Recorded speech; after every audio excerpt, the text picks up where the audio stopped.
On my 1094th day as Amelia Wilson's husband, I asked her for a divorce. A flicker of confusion crossed her face before she put on her usual refined composure. "As you wish," she said it so casually, as if we were discussing whether to switch out the milk on the breakfast table.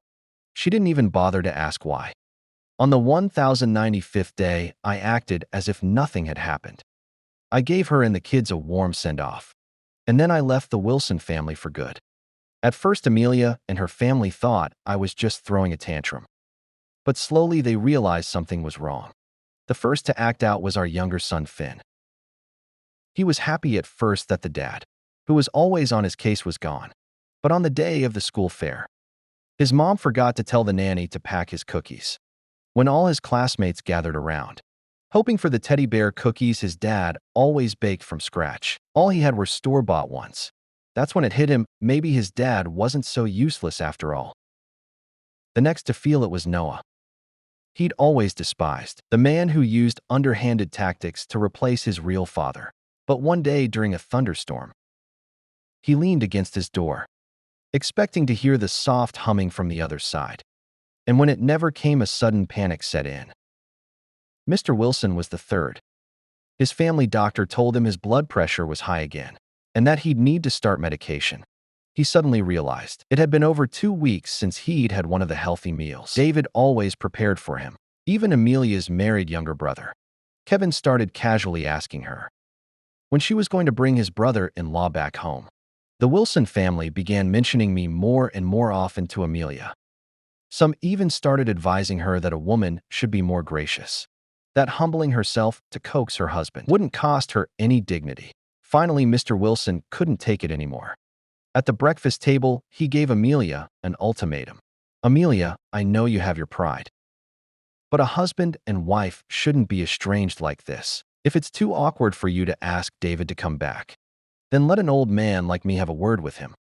Amelia's already unapproachable expression turned a few degrees colder.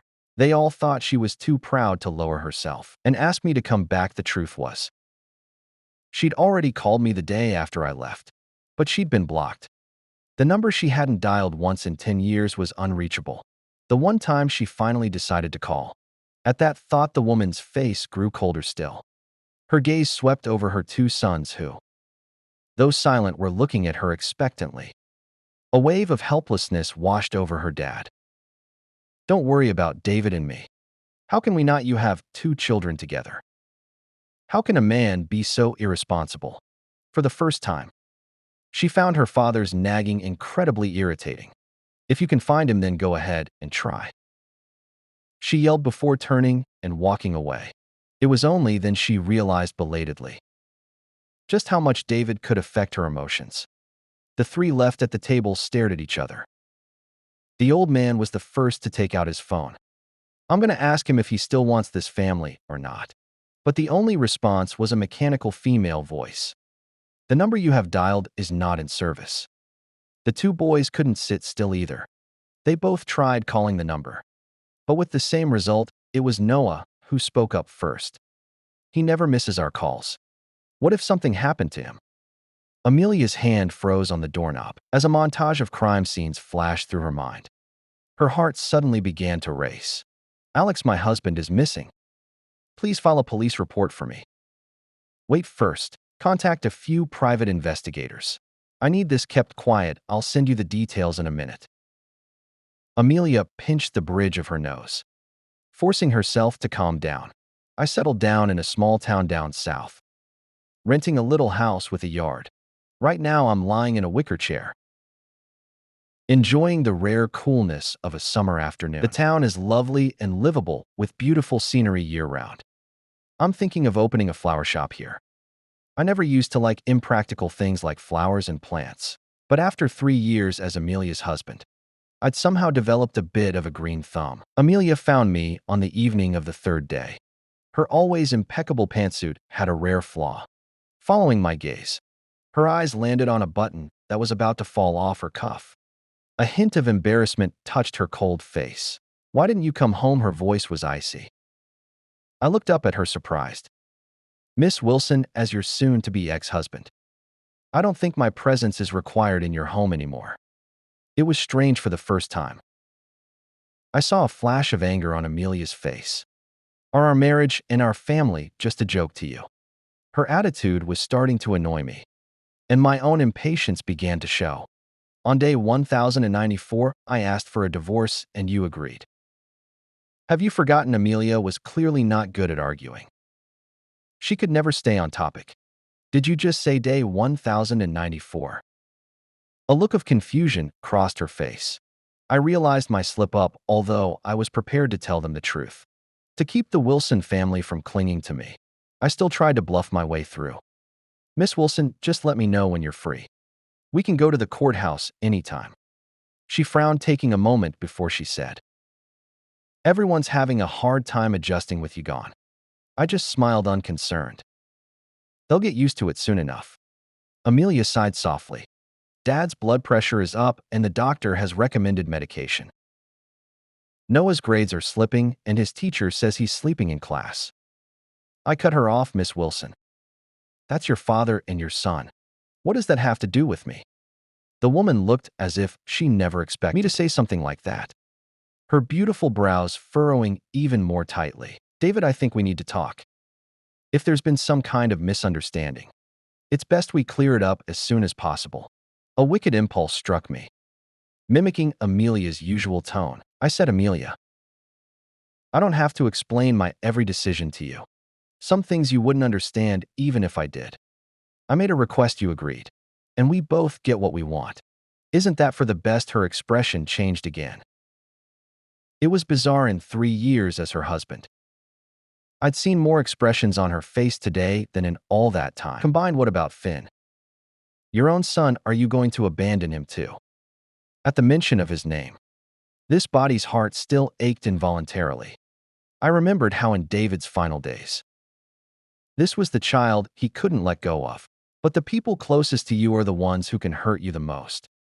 The little boy, 4 or 5 years old, had declared in his high childish voice, Mommy, I don't want the bad man to be my daddy. I want to be Mr. Evans's son, just like my brother. The entire Wilson family was there. When Finn said it, Noah shot David a defiant look. Amelia looked like she was about to scold him, but Mr. Wilson and her younger brother stopped her, saying, he's just a kid, you can't get mad at him for saying what he thinks. At that moment, I thought to myself that, of course, you don't have to argue with a child. But what about the adults who coached and encouraged him? But David said nothing. He helped Finn put on his coat, gathered the gifts they were bringing to the Evans house, and then stood at the door with the staff, watching the family leave to celebrate Noah's birthday at Amelia's ex-husband's home. Only I could see the redness in David's eyes the moment he turned away. Thinking of this, my expression turned cold. The divorce papers make it very clear. I don't want your family's money, your house, or any of your people. You. Amelia, clearly not expecting my sudden outburst, stammered for a moment before saying, David, what's wrong with you? We're a family. Whatever happened, you need to tell us so we can solve it together. A family, I savored the words. She rarely considered me part of the Wilson family. Even if she introduced me as Mr. Wilson to outsiders, there was always a clear line between me and them. What was I in the Wilson family? Probably a high-end butler. Mr. Wilson, Noah, Finn, Kevin, even Amelia's ex-husband. They were all part of her family. I was the only one who wasn't. Miss Wilson, did you ever truly see me as family? I laughed sarcastically, if I remember correctly. Every member of the Wilson family gets at least 3% of the shares in Wilson Corp. Your ex-husband, Mr. Evans, and your sister-in-law, Sarah, both have them, right? So let me ask you, as your current husband, a member of your family, where are my shares? Amelia's hand tightened into a fist, a habit she had when she felt stressed. David, you're different from them. You don't understand the business. Is that so? Do you have to be a professional manager to own shares in your family's company? Does it mean I have to start calling the shots at board meetings? Caught off guard by my retort, her expression turned awkward for a second. David, I didn't know you cared about this. When we go back, I can talk to them about giving you shares. I scoffed, no need. Miss Wilson, you've missed the point again. I'm not negotiating with you. I'm telling you that I'm tired of playing the part of your husband. I don't want anything except a divorce. Please take your family and get out of my life." Amelia's face instantly flushed red. She must have been a person in charge for so long that she'd never been rejected so directly. She turned sharply and left, tossing one last line over her shoulder. "See you at the courthouse, 10 o'clock tomorrow morning." When Amelia got home, she was so agitated she didn't want to speak to anyone. She just wanted to hide in her study. But Finn wasn't old enough to read the room. He missed his father, so he asked bluntly, "Mommy, can you make Daddy come back? I want Daddy to take me to school, and I want to read picture books with him." Her older son stood up too. "Mom, is he okay?" She looked up at the three people who should have been in bed long ago, all waiting up for her because of that man. Her irritation grew. "You're all dying for him to come back," she thought, "but to him, you're just annoying burdens." The woman opened her mouth, unsure how to tell them she was being divorced, that the man was never coming back. "He's doing fine. He opened a flower shop in a small town down south," she said, picking the easiest question to answer. "Then bring Daddy back, Mommy," Finn said innocently. She suddenly felt a wave of exhaustion. Remembering the man's attitude, she steeled herself and said, "He's not coming back. We're going to the courthouse tomorrow to get a divorce." What this time? It was Mr. Wilson. "How can you two be so irresponsible? Why get a divorce when things are fine?" "Dad," she said, "stay out of it." Thinking of how the man had looked at them with such disdain, she added viciously, "Besides, the way he became my husband wasn't exactly honorable. It's for the best if he's come to his senses and stops clinging to our family." Mr. Wilson seemed taken aback. After a long pause, he said, "Amelia, he's actually been a very dedicated husband all these years. You should let go of what happened." But Amelia, as if venting the humiliation she'd felt earlier, continued, "It's better this way with his character. I don't want him to be a bad influence on Noah and Finn. Dad, you have to think about Finn too. If he continues to live with him, how painful will it be for Finn when he finds out his father is a man who would do anything to climb the social ladder?" She was about to go on, but Mr. Wilson cut her off. "That's enough, Amelia. Don't say another word." As far as Amelia could remember, this was the first time her father had ever defended David in front of her. Before she could react, tears welled up in the old man's eyes. "Amelia, I should have told you a long time ago. But you reminded me today. I shouldn't have let my own selfish desires create a rift between you all." And David, the words were apparently difficult to say, and the old man took a moment to compose himself. "You've always resented David for drugging you at that party, forcing you to marry him." He then looked at his beloved older grandson, Noah, and Noah, all these years you've resented him for robbing your parents of the chance to get back together, haven't you? That's why no matter how kind he was to you, how much he cared for you, you were always cold to him. You wouldn't even call him Dad. The truth is, you don't know. He wasn't the one who drugged the drink. The whole thing was a misunderstanding. In fact, David was a victim too." All three of them stared wide-eyed. Noah could feel his body trembling slightly. He had truly hated that man because he had drugged his mother, ruining any chance of her getting back together with his father, destroying his chance of ever having a complete family again. But if it was all a misunderstanding, then everything he'd done to that man over the years, he didn't dare think about it. Mr. Wilson continued, "Back then, I was actually trying to get Amelia and Noah's father back together. Your divorce was so childish, and your relationship afterward wasn't bad. You're both stubborn and not the type to back down easily, so I thought I'd give you a push. At that party, I prepared the drug. It was meant for Amelia and Noah's father, but by some twist of fate, the drink that Noah's father was supposed to have was drunk by David instead. At first, I also thought the man knew something and intentionally went along with the mistake. But later, I happened to be talking with Sam about it, and we pieced it together. We realized that in our haste, we'd made a mistake and given the drink to the wrong person. But by then, you had already given birth to Finn. Selfishly, I was afraid he'd use his biological son to treat Noah poorly. I thought if he carried the stigma, he'd have to at least pretend to love Noah. So I kept this secret until today." Grandpa Noah said the word, tasting bitter in his mouth. He held his head high as if clinging to his last shred of defiance. Then why didn't he ever explain himself? Why was he willing to take the fall for all these years?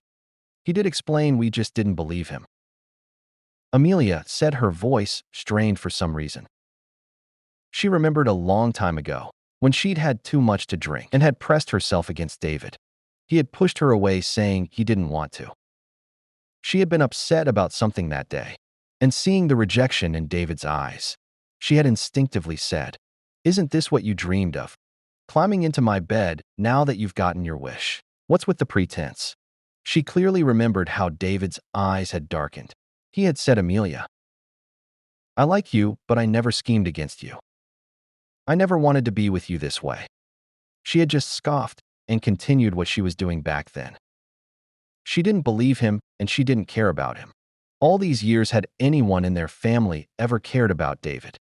In their minds, they had already convicted him, already branded him as despicable. Only Finn was clueless. He asked timidly, "Does Grandpa mean that Daddy didn't break up my brother's mom, and Daddy isn't a bad person?"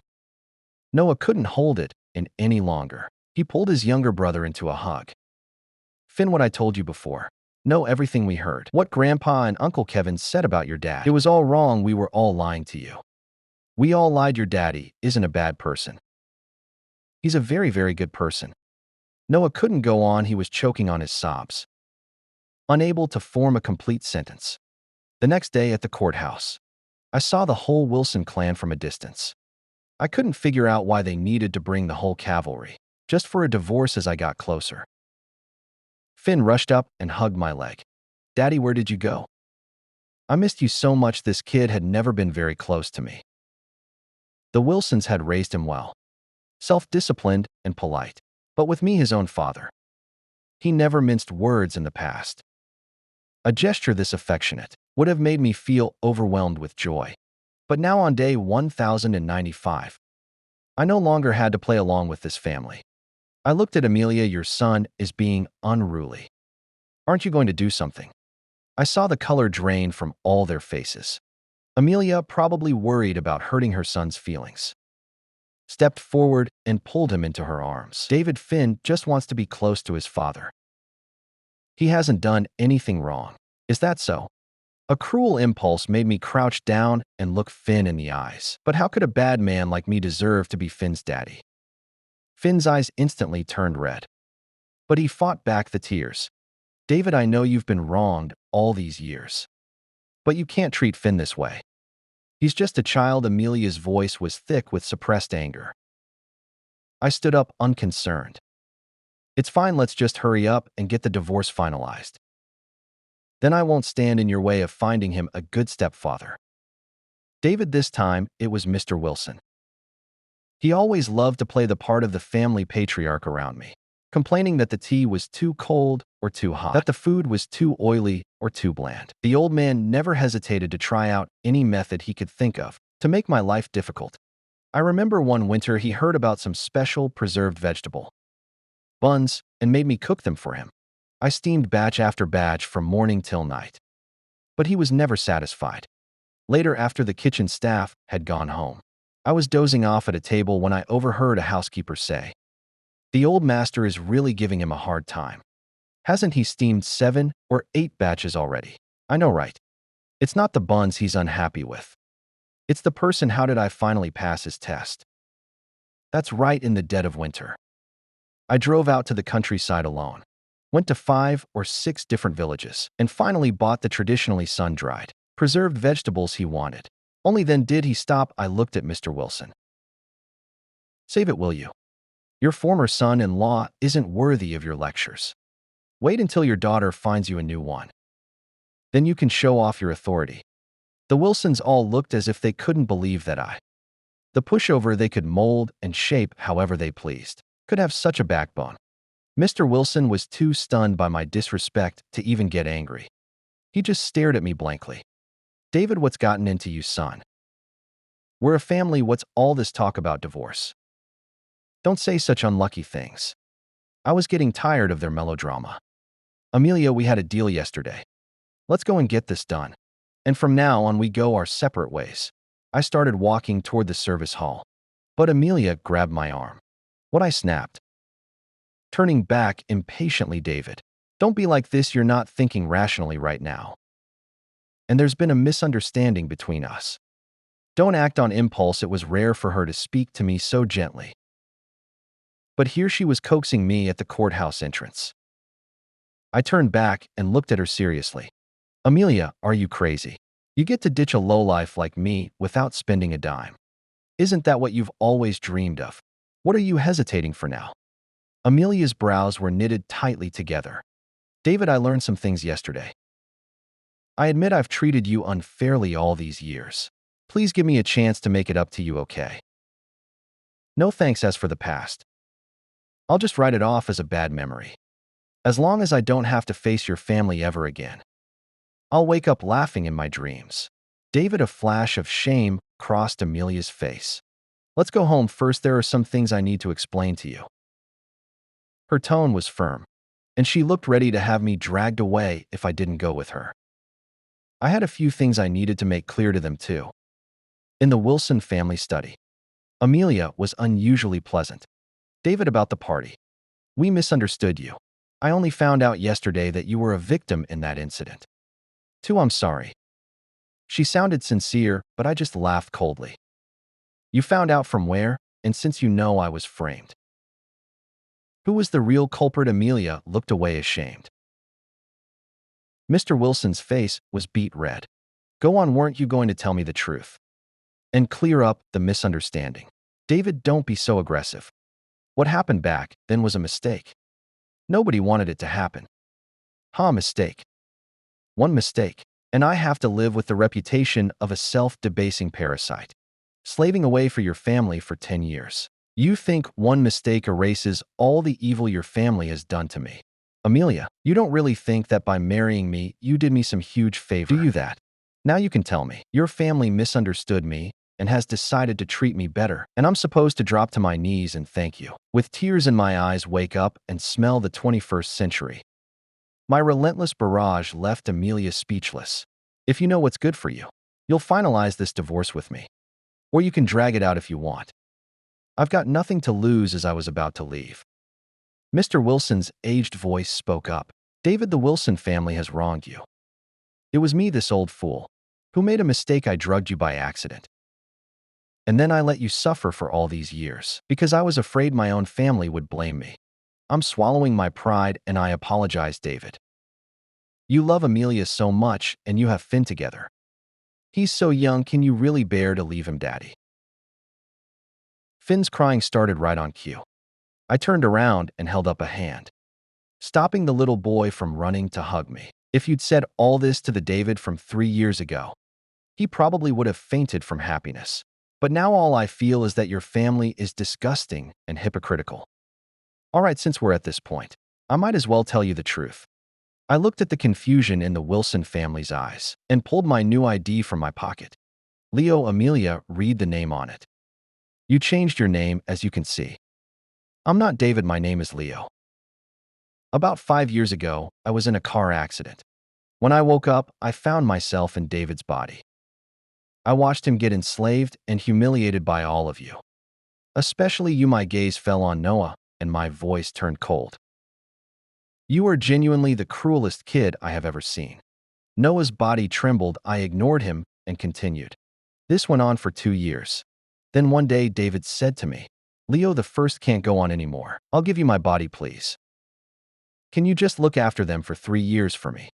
That's when I learned his depression had become so severe. It was causing physical symptoms. He was starting to have self-destructive tendencies.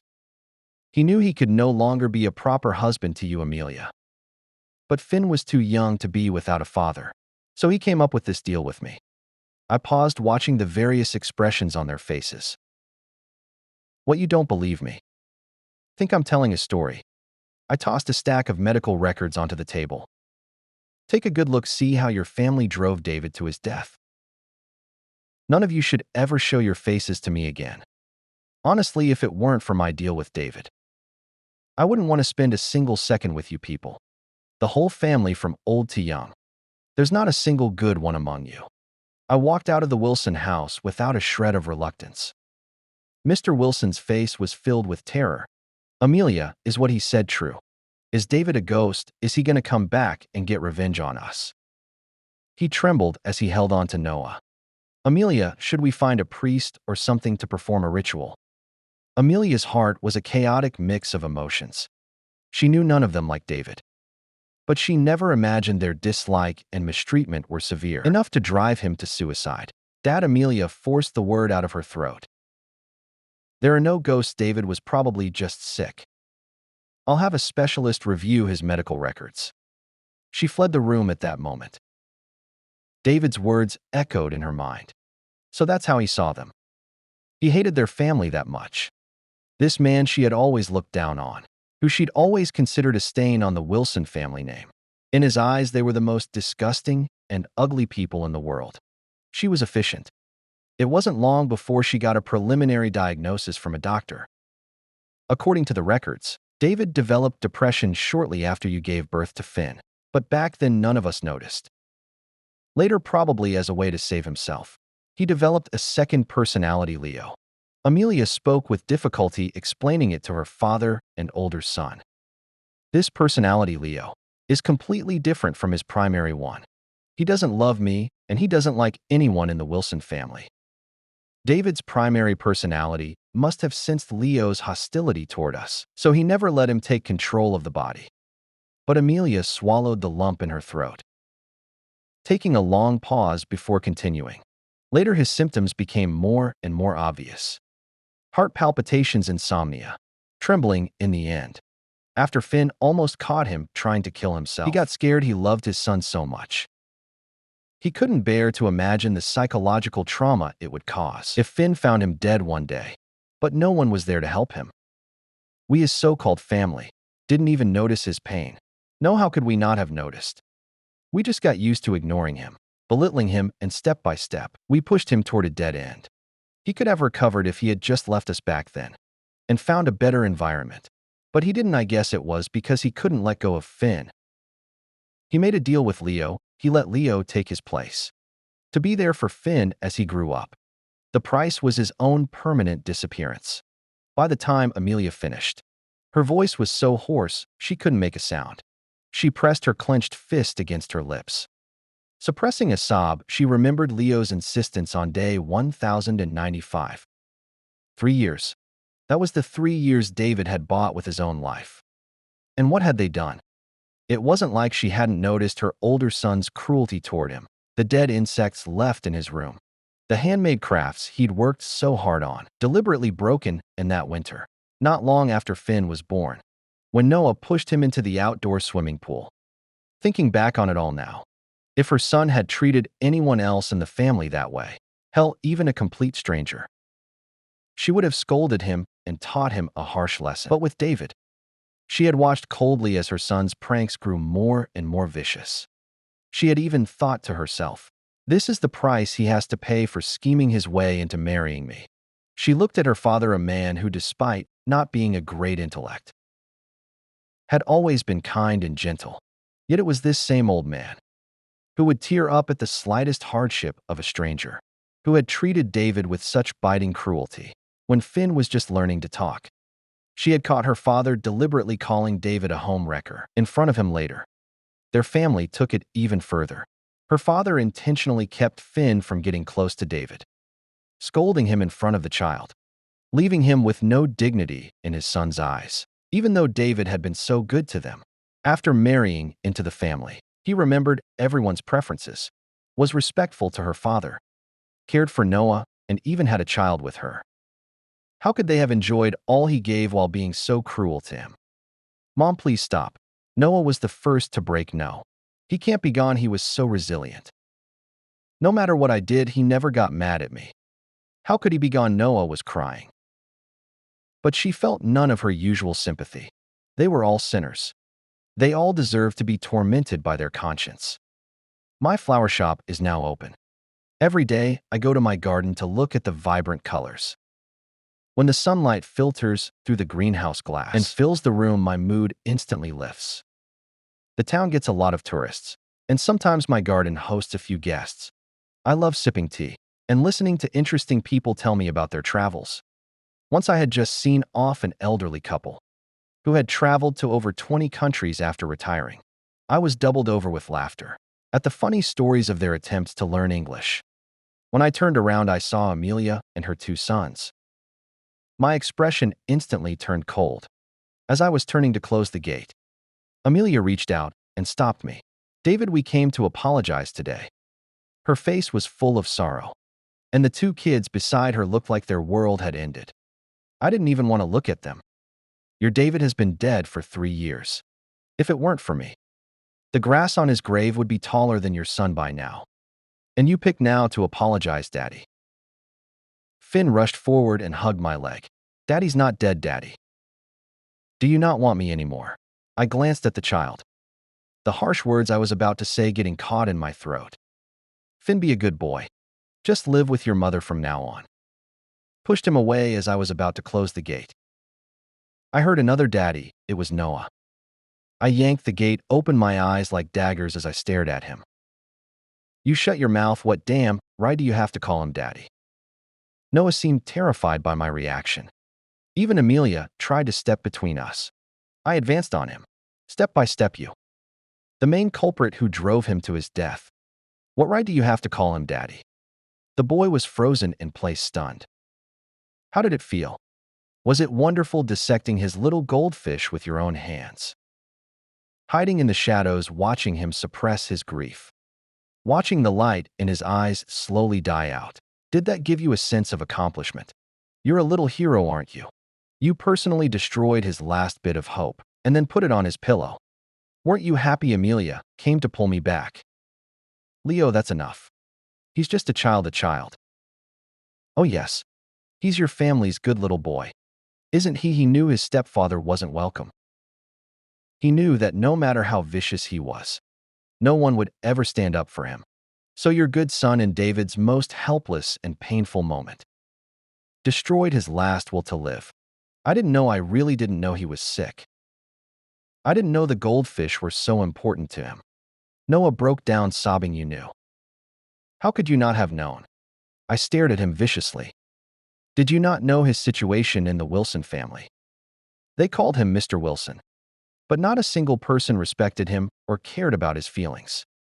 Even the clothes and jewelry in his closet were just borrowed props to keep up appearances. His depression was so severe back then. He tried to save himself. He wanted to get a pet of his own. Something to keep him company every day, to talk to, but in your Wilson family. In that soul-crushing place, what was he allowed to have? Cats and dogs were out of the question. Of course he knew that if he brought home a dog or a cat, Noah would find a way to get rid of it the next day. So after thinking it over, he secretly kept a fish in his room. It was silent, wouldn't bother anyone, and wouldn't be discovered. But even then your good son wouldn't let him be. He snuck into his room, brutally dissected those two fish, and left their bodies on his pillow. Tell me, Amelia, isn't he your good son? Isn't he a fine descendant raised by the Wilson family? I couldn't help but laugh out loud. And as I laughed, I felt something cold and wet on my face. Amelia fled with her two sons in tow. Later, I received the signed divorce papers from Amelia. She gave me a lot of money, almost half her entire fortune. After that, I'd see Finn every school vacation. He would just stand there in the distance, sometimes looking at me, sometimes at my flower shop. But he never came inside. I think he probably knew that I didn't want to see any of the Wilsons again, and that included him. Epilogue. My name is Noah. For the first 15 years of my life, I hated David. For the rest of my life, I have been atoning for that hate. The day my mother took Finn and me to apologize to him, just as he was about to close the gate, without even looking at me. On some strange impulse, I called out the word Daddy. And it was that one word that condemned me to a lifetime of guilt. That was the first time I ever called him Daddy. It was also the last from that day on. The man who had loved me for 10 years never gave me another chance to call him that. When we got home that day, my mother punished me severely. The belt hurt as it struck my skin, but I felt it wasn't enough. What was this pain compared to the hurt I had inflicted on him? Later, I cried. My mother knelt down and cried with me. She said it wasn't my fault, that she was the real culprit. David had died because of her indifference and neglect. She was the one who most deserved to die, the one who most needed to atone. After that day, everyone changed. Grandpa announced he was going to a monastery in the mountains. To become a monk. Mom didn't stop him. The day Grandpa left, he hugged Finn with red-rimmed eyes. But Finn pulled away. I know Grandpa was heartbroken. But this was the sin we had all committed. Finn changed too. He became quiet and stopped clinging to me. I know I was one of the people he hated. I was the one who made him lose his father. Mom changed too. Although she went to work, ate, and slept as usual, her face never again showed any sign of ease or relaxation. Once I saw her in the garden burning the diaries David had left behind. She said they were too heavy, that it wouldn't be good for Finn to see them someday. When she was done, I saw her cough up a mouthful of blood. I changed too.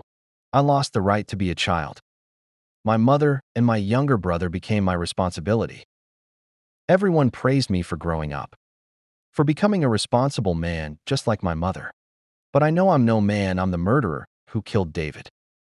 I never saw David again. Mom actually took my brother to see him every holiday. They would just watch from a distance, checking to see if he was doing well, if he was happy. And his flower shop later became a guest house. Mom said he met a lot of people from all walks of life that he could talk to. He ran his business casually, closing for half the year because the owner was off traveling with friends. And so I think away from the Wilson family. He was probably his truly happy self. He was finally no one's husband, no one's father. He was finally free to be himself.